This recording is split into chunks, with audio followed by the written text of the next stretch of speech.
Welcome to Sweet Life Beat Life. We hope this video helps.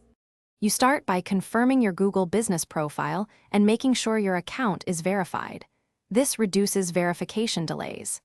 Next, gather bank account details, business registration, and any KYC tax documents because Google uses these to issue a merchant ID.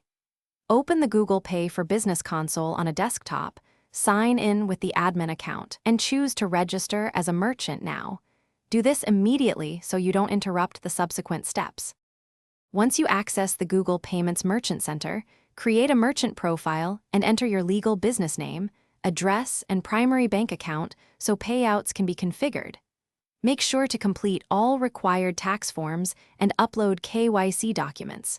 Google cross-checks these to prevent holds.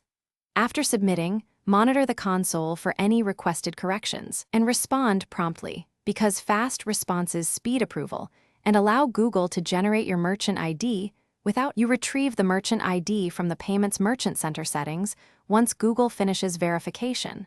Look under Account Details or Integrations.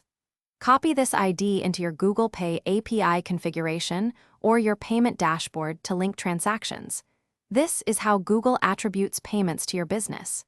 If verification stalls, check notifications for missing documents and resubmit immediately. Contacting Google support with your transaction ID and proof expedites resolution if automated checks fail. Thanks for watching. Consider subscribing if we helped you.